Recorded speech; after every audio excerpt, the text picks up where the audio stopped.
বন্ধুরা, রান্নাবান্না শুরু করে দিলাম। মাছ ভাজা দিলাম, সাথে একটু আলু ভাজা করেছি। এদিকে তরকারির জন্য একটা মাছ ভেজে নিচ্ছি, কাটি কচুর তরকারি করব। মাছটা ভাজা হয়ে গেছে, তুলে নিচ্ছি। গোটা জিরে ফোড়ন দিয়ে দেবো।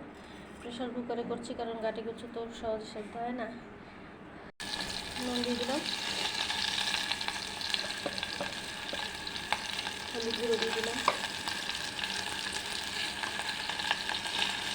লঙ্কা গুঁড়ো দিয়ে দিলাম, জিরে গুঁড়ো দিয়ে দিলাম, একটু জল দিয়ে দিলাম যাতে মশলাটা পুড়ে না যায়। এবার মশলাটা ভেজে নিয়ে জল দিয়ে দেবো। এবার জল দিয়ে দিচ্ছি, এবার ঢাকা দিয়ে দেবো। এক সাইড হয়ে গেছে, এবার নতুন পাতায় দিতে হবে। পাতা পাল্টে দিয়ে তেল দিয়ে দিলাম। মাছ ভাজা হয়ে গেছে, তুলে নেব। এবার ভাজা মাছটা দিয়ে দিলাম, হয়ে গেছে, নামিয়ে নেব।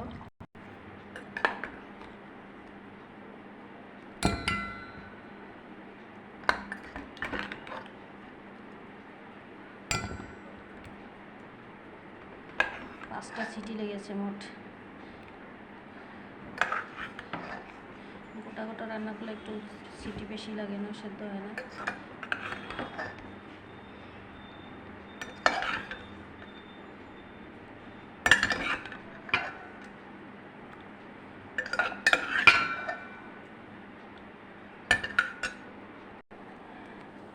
দেখতে কিন্তু সুন্দর লাগে এরকম গোটা গোটা রান্না করলে, রসগোল্লার মতো লাগে।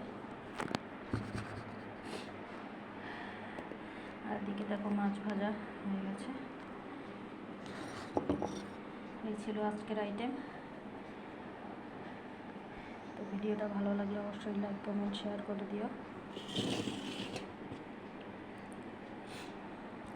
আমার চ্যানেলটা সাবস্ক্রাইব করে দিও।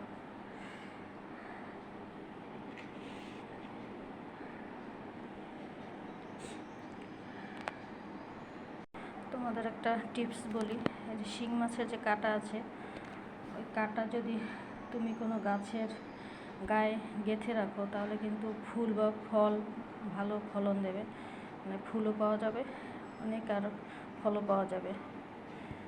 এমনকি সবজির গায়েও লাগাতে পারো। এটা আগে আমি বিশ্বাস করতাম না, তারপরে আমি পরে করে দেখেছি, বেশ ভালো ফল দিয়েছে। অনেক ফুল ফুটছে আমার গাছে।